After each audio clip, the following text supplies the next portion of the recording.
Hermanas, bienvenidas a Tesoros del Cielo. Estamos felices de empezar esta nueva clase que va a estar basada en el libro de Apocalipsis, la revelación de Jesucristo. Empezamos esta clase en bueno, todavía estamos por empezar el otoño, estamos en el verano del 2020. Así que el versículo que va a ser, está en nuestro material, está en Apocalipsis 1:8, que es lo que nos dice el Señor Jesús acerca de su persona. Dice, yo soy el alfa y la omega, principio y fin, dice el Señor, el que es y que era y que ha de venir, el Todopoderoso. Vamos a orar, hermanas, para bendecir esta clase en el nombre del Señor. Amado Señor, bendito sea tu nombre. Gracias por revelarte a nosotros, Señor, de una manera personal, real, viva, Señor, y abundante, Señor, a través de tu palabra, a través de la revelación de tu persona en ella, Señor. Gracias porque para los que creemos que tú eres el principio y el fin, Señor, la vida es bella, la vida es un regalo, porque tú eres el autor de la vida, Señor. Y conocerte a ti, Señor, tener a tu Santo Espíritu en nosotros, Señor, nos bendice grandemente, Señor, nos llena, nos proyecta a verte cara a cara, Señor, y todo eso es un regalo por tu gracia, Señor, por tu muerte y tu resurrección. Te damos gracias porque sabemos que tú eres, fuiste, eres y serás, Señor, siempre el Todopoderoso, Señor. Y es en tu nombre bello, maravilloso que oramos y pedimos que bendigas este estudio, Señor, que abras nuestro entendimiento para conocerte aún más, Señor, para admirarte cada día más, Señor, y adorarte cada día más, Señor. A ti sea la gloria, el imperio, el poder, porque tuyo es el reino para siempre, Señor. Y es en tu nombre que oramos. Amén, amén. Bien, vamos a empezar en el capítulo 1, hermanas, la revelación de Jesús. Dice el versículo 1 de Apocalipsis 1, ¿verdad? Algunas personas en inglés se llama el libro Revelación. A nosotros se nos puso el nombre Apocalipsis. Así que vamos a ver el versículo 1 del capítulo 1 de Apocalipsis. Dice, la revelación de Jesucristo, dice que Dios le dio para manifestar a sus siervos las cosas que deben suceder pronto, y la declaró enviándola por medio de su ángel a su siervo Juan, que ha dado testimonio de la palabra de Dios y del testimonio de Jesucristo y de todas las cosas que ha visto. Bienaventurado el que lee y los que oyen las palabras de esta profecía y guardan las cosas en ella escritas, porque el tiempo está cerca. Hasta ahí vamos a parar, solamente los primeros 3 versículos, y vamos a ver cuánta bendición, cuánta verdad podemos sacar de estos 3 versículos nomás. Les quisiera hacer una pregunta, y tal vez a ver si pueden participar y comentar, abriendo su micrófono. ¿Qué les viene a la mente cuando escuchan la palabra Apocalipsis? ¿Qué imagen se le viene a la mente? ¿Qué sentimiento se le viene al corazón o a las emociones cuando alguien dice Apocalipsis? Alguien que quiera a lo mejor dar en una palabra, ¿qué es lo que se le viene a la mente en una palabra cuando oye la palabra Apocalipsis? Revelación. Revelación, muy bien. ¿Alguien más? Si alguien dice vamos a ver una película del Apocalipsis, ¿qué es lo primero que se le viene a la mente? Destrucción. Destrucción, ¿verdad? Es Sí. verdad. Es que eso es lo que por lo general la gente hasta en las noticias dicen un evento apocalíptico. ¿A qué se refieren a eso? A algo desastroso, ¿verdad? Una destrucción, a lo mejor guerra, a una guerra nuclear, una explosión. ¿Qué más se viene a la mente cuando pensamos en apocalipsis? Los últimos tiempos. Los últimos tiempos, ok, muy bien, es verdad. Hace poco le compartí a una amistad, le dije, vamos a tener una conferencia del Apocalipsis, va a ser de todo el libro de Apocalipsis, en 2 días se lo va a estudiar. Y me contestó, no, no estoy de ánimo para eso. Dijo, no quiero escuchar nada de desgracia. Entonces yo le dije, no, no, al contrario, Apocalipsis es un libro de bendición. Le digo, obviamente depende de qué lado estás, le digo, pero si estás del lado del Señor es un libro de bendición. Y es así, ¿verdad? A veces la idea que tenemos cuando se nos dice la palabra apocalipsis, muchas personas cuando piensan en el apocalipsis, rápidamente viene a la mente destrucción, muerte, caos, juicio, ¿verdad? Mucha gente dice, hoy son los juicios que vienen de Dios. Horror, angustia, terror, ira, maldad y fin, ¿verdad? Los últimos tiempos, como decía nuestra hermana María, los últimos tiempos. Es verdad, eso es lo que se nos viene a la mente. Pero vamos a ver en sí, aunque esa Apocalipsis en sí, ese no es el propósito del libro, asustarnos o llenarnos de temor o intimidarnos, ¿no?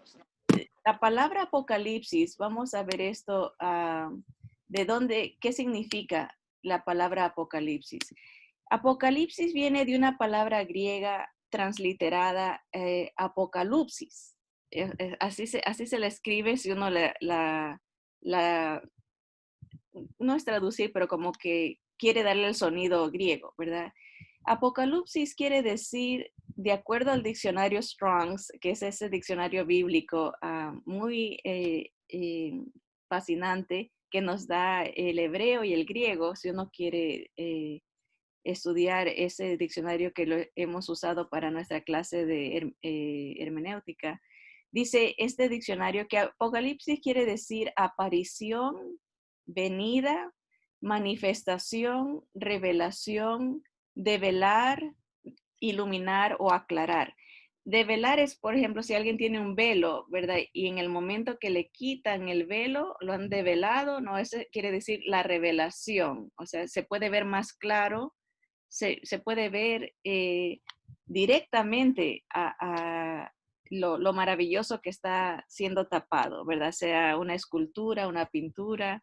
En este caso es la revelación de Jesucristo. Así es lo primero que dice el libro. La revelación se va a aclarar, se va a entender, se va a iluminar, se va a manifestar Jesús, ¿verdad? En su aparición y en su venida, ¿verdad? Esta es la definición que nos da el diccionario de la lengua española. Si nomás abrimos un diccionario común, ¿verdad? No bíblico, dice revelación es un sustantivo femenino que quiere decir descubrimiento de algo secreto u oculto, ¿verdad? En este caso, piensen en la revelación de Jesucristo. El Señor no está oculto en sí, ¿verdad? Pero descubrir, verlo tal como Él es la revelación. O sea, en este caso, para mucha gente lo van a descubrir por primera vez. Nunca han entendido quién es Él, nunca lo han visto en la revelación que hay en la palabra, entonces no lo conocen, ¿verdad? Y para mucha gente, el día que Él venga va a ser una sorpresa, ¿verdad? Dice el diccionario secular que en la religión la palabra revelación es la manifestación que hace una divinidad. O sea, ellos meten a todos los dioses que puedan existir. Este es el diccionario secular. Cuando se manifiesta esa divinidad, eso se le llama revelación. Dice, o divinidad o ser superior a los hombres acerca de cosas que ignoran o están ocultas. En otras palabras, de acuerdo al diccionario secular y el bíblico, podemos entender que la revelación de Jesús es su aparición o aclararnos exactamente cómo es Él, lo que va a ser, cosas ocultas en el pasado infinito, siglos atrás, miles de años atrás, la gente no sabía cómo iba a acabar el mundo, pero el Señor lo revela en su manifestación, cómo es que Él va a restaurar, cómo se va a revelar para salvar, para empezar de nuevo, como un borrón y cuenta nueva, una nueva creación, una nueva tierra, cielos nuevos,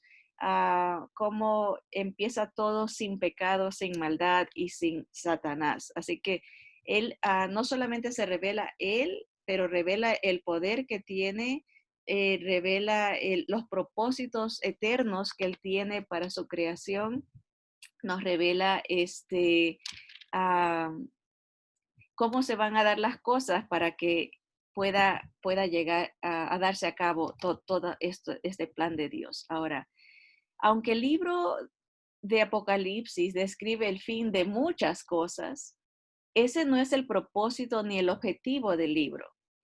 Según el versículo 1, Dios le dio al Señor Jesús la luz verde, por decirlo así, para manifestar, aclarar, iluminar, venir, aparecerse y darnos una visión completa de su persona y de lo que debe suceder pronto. O sea, miren otra vez el versículo 1, dice, la revelación de Jesucristo, o sea, la manifestación de Él o la develación, ya lo podemos ver tal y como Él es, ¿verdad? Acuérdense en que el Señor a través de su palabra se ha revelado progresivamente. Poco a poco nos ha dado más y más y más. Y aquí termina el canon, termina la inspiración de la palabra de Dios a los hombres escogidos. Termina con la revelación completa de cómo es el Señor Jesús. Eh, y el plan que tiene de revelarse, ¿verdad? Y eso dice que, como dice aquí, dice que según el versículo 1, Dios le dio al Señor Jesús la luz verde para iluminar, venir, aparecerse y darnos una visión completa de su persona y de lo que debe de suceder pronto. Miren aquí, dice, la revelación de Jesucristo que Dios le dio. O sea, le dio para qué? Para manifestar a sus siervos. O sea, en ese sentido, el Padre se complace, el Padre eh, lo nombra sobre todo, le dice que le dio un nombre sobre todo nombre para que en el nombre del Señor se doble toda rodilla. O sea, lo exalta el Señor Padre, Dios Padre, exalta al Hijo y le da le otorga esta bendición, ¿verdad? De proclamarse a sí mismo, ¿verdad? De manifestarse, empezar el reino que tanto se lo había prometido, ¿verdad?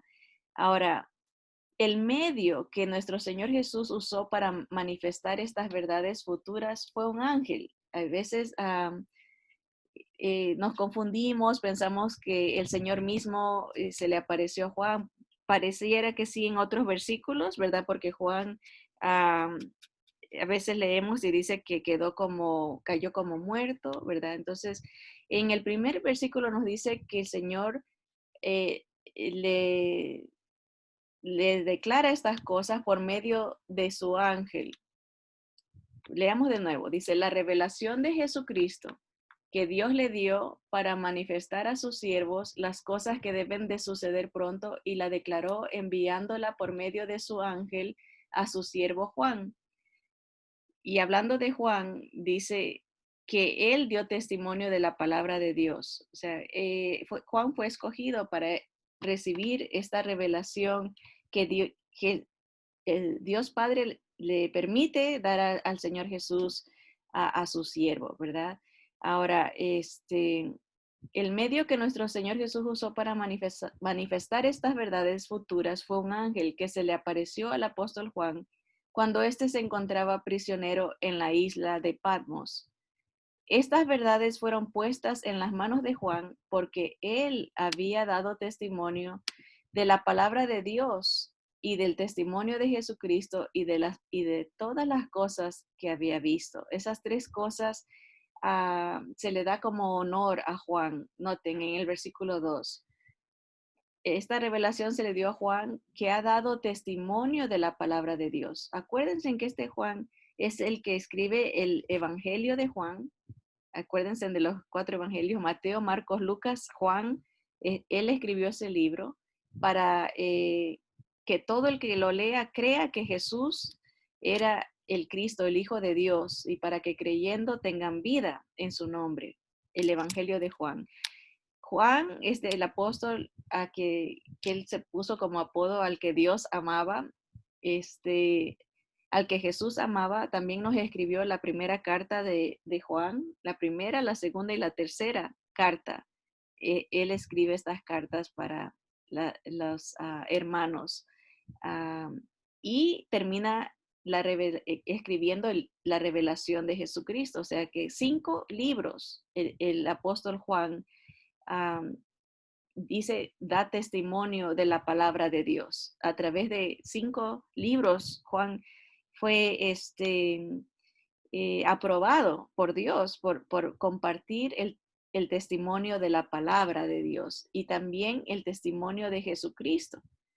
Lo vemos en todas las cartas hablando de la palabra de Dios, la palabra del Señor Jesús y de todas las cosas que había visto. Él siempre decía, lo que hemos visto, lo que hemos tocado, lo que han palpado nuestras manos, eso os predicamos, ¿verdad? O sea, él era un testigo ocular. Él vio al Señor Jesús, abrazó al Señor Jesús, comió con el Señor Jesús, ah, caminaban juntos, conversó en persona con el Señor Jesús. Entonces tenía esa, esa medalla de honor de haber sido un siervo de Dios que compartió la palabra de Dios, el testimonio del Señor Jesucristo y las cosas que él había visto. Fue un gran testigo de honor. La verdad, a veces ponemos en las bodas, ¿no? Dice, vamos a poner a las damas de honor y va a haber 2 testigos,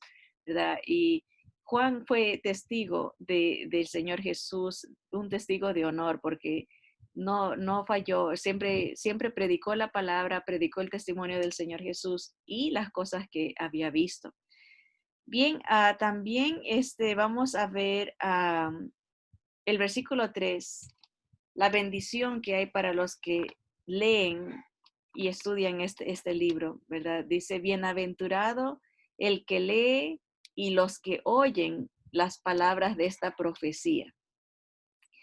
Primeramente tenemos que ver la palabra bienaventurado es 3 veces feliz, feliz, feliz, feliz. Es muy feliz la persona que lee este libro. Ahora, como dijimos, mucha gente se enfoca en la destrucción, las cosas que van a acabarse y dicen, oh, es un libro deprimente, es un libro confuso, es un libro intimidante.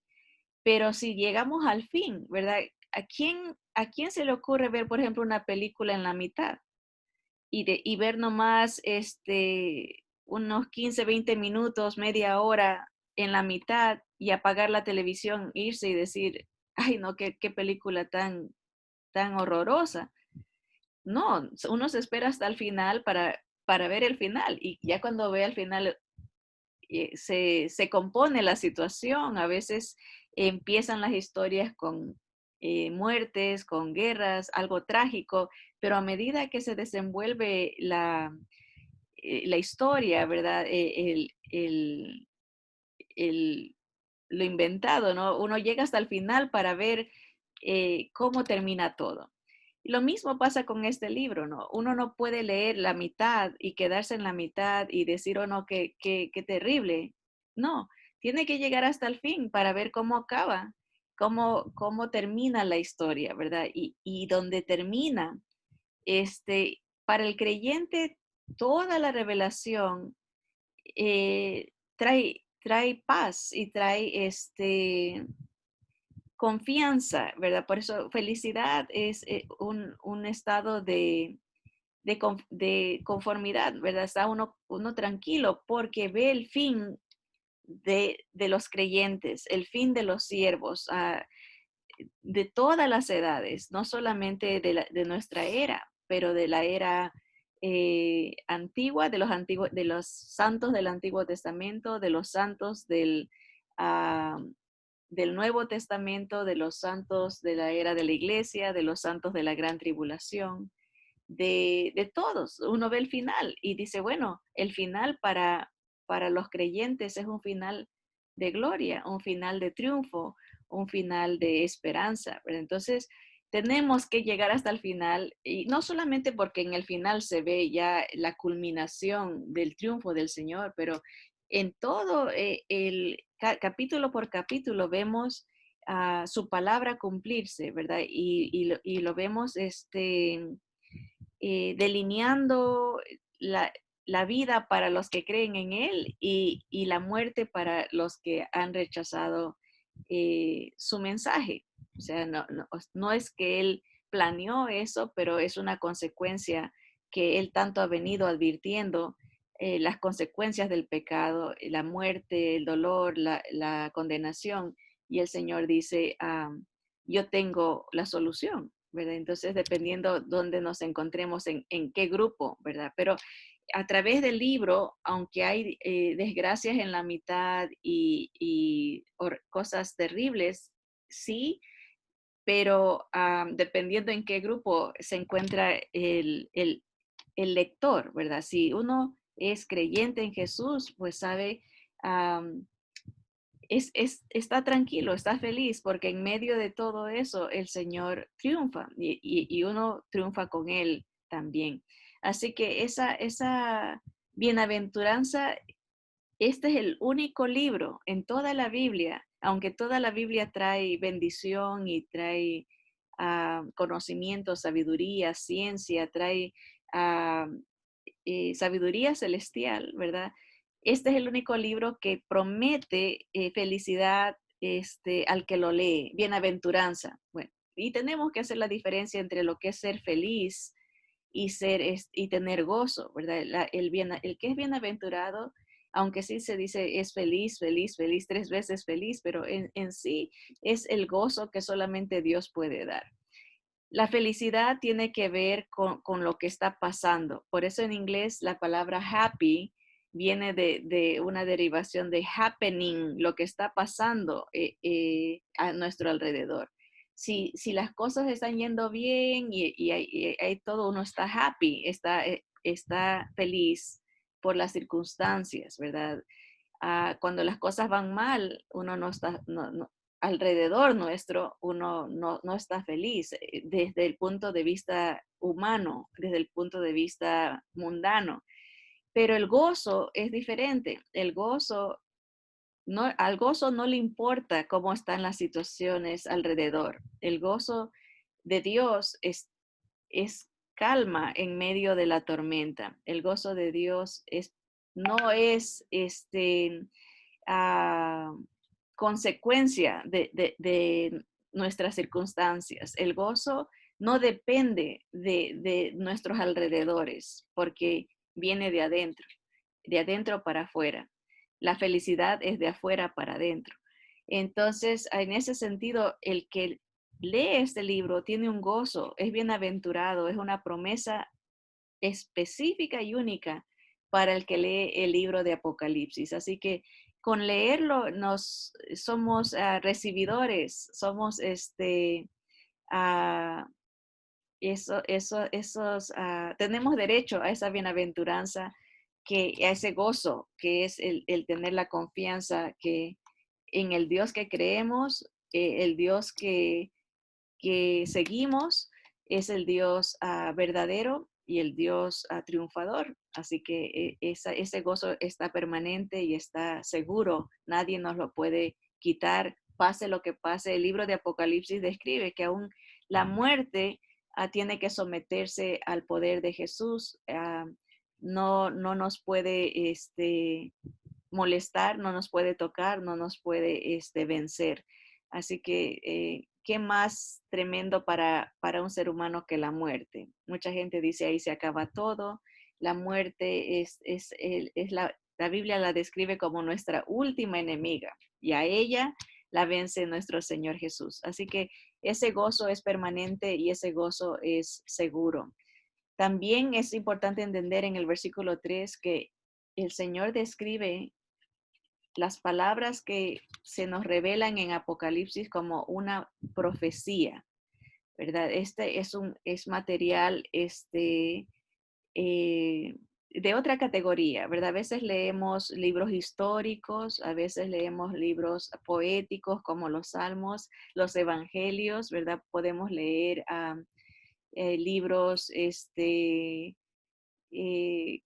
históricos como los de el Antiguo Testamento, ¿verdad? Que nos habla de reyes y de Israel, pero entra en la categoría de las profecías. A veces tenemos a Isaías, Jeremías o pensamos en el libro de Daniel, decimos esos libros son proféticos, Habacuc, Sofonías, Abdías, Nahum, todos son profetas, unos mayores o menores dependiendo el porte del libro, ¿verdad? No es que unos eran más importantes que otros, sino que dependiendo el contenido del libro se los categoriza por menor o mayor. En el caso de Isaías, Jeremías son libros grandes de muchos capítulos, se los conoce como los profetas mayores. Pero Apocalipsis entra en esa categoría de un libro de profecía. Se nos describen cosas futuras, cosas que están por suceder pronto, dice el Señor Jesús. Aquí le dice a Juan que guarde las cosas que están escritas en ellas, cosas en ellas escritas, porque el tiempo está cerca. Obviamente esto fue escrito hace como 1900 años. Se calcula que Juan vivió 96 años más o menos en el primer siglo de la era del cristianismo, ¿no? Entonces, como 1900 años atrás, y ya estaba cerca el tiempo, y ahí vamos a explicar esa palabra cerca, no habla tanto de que ya está a la vuelta de la esquina, sino era que cuando empiecen a suceder, van a pasar una tras otra, va a ser rápida. A veces hay otra palabra que dice las cosas que están por suceder pronto. Y gente puede decir, bueno, han pasado 1900 años y cómo es que cerca o cómo es que pronto. Pero la idea es de que cuando empiecen a suceder, va a ser una tras otra, una tras otra. El tiempo ya está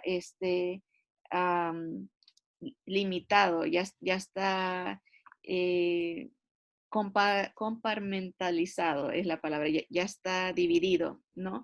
No se va a extender por miles y miles de años, sino que pasa rápido y todo tiene su tiempo. Así que con eso vamos apenas en la introducción para que no nos asuste el estudio de este libro, ¿verdad? No nos intimide, más bien nos debe de traer gozo porque hay promesa para el que lo lee y hay bendición para el que escucha también, ¿verdad? No solamente el que lee, el que escucha las palabras de esta profecía y guardan las cosas en ellas escritas. Si queremos tener gozo, si queremos tener esa confianza, tenemos que ser seguidores de nuestro Señor Jesús, guardarlas en nuestra mente y corazón, porque su venida está cerca, ¿verdad? Está más cerca de lo que desde el día que creímos. Ahora estamos más cerca del Señor que cuando creímos. Así que, hermanas y hermanos, vamos a dejarlo ahí y vamos a, en la próxima clase a ver más palabras de cómo el Señor se revela a nosotros, cómo verdaderamente es Él, ¿verdad? No solamente es el siervo sufriente, el Cordero de Dios, pero Él tiene otros títulos y otros nombres por el cual lo podemos conocer y descansar en Él. Así que vamos a orar. Señor amado, te damos gracias porque tu palabra es verdad, tu palabra es viva y es eficaz y es más cortante que toda espada de dos filos, Señor. Penetra el alma y rompe las coyunturas, los tuétanos y discierne los pensamientos, las intenciones del corazón. Todo lo ve, Señor, tu palabra, Señor, y gracias te damos porque tu Espíritu Santo nos la hace entender, tu Espíritu Santo nos la revela, nos hace que tu palabra nos alumbre el camino, Señor, de nuestro existir, Señor. Gracias porque tu Santo Espíritu es el que usa tu palabra para refrescar nuestras vidas, Señor, traer aliento en medio de tanta confusión y caos que hay y que viene, Señor. Gracias porque tu palabra nos sostiene en medio del dolor, Señor, y de la maldad que hay en el mundo. Señor, gracias porque tú nos bendices con tu palabra y con esta revelación de nuestro Señor Jesús. Gracias porque iluminas nuestros ojos para conocer sus planes, sus propósitos, los deseos de nuestro amado. Señor, qué hermoso es tener a alguien que se preocupa, que nos procura, que tiene planes hermosos para su novia, Señor. Padre, te bendecimos por tus bondades, te bendecimos por tu gracia y tu misericordia, Señor, y te damos gracias también por las promesas que vamos a encontrar en tu palabra, Señor, en este libro de la revelación de nuestro Señor Jesús, el Apocalipsis. Señor, bendícenos, guárdanos, te lo rogamos, en el nombre precioso de nuestro Señor Jesús. Amén. Amén.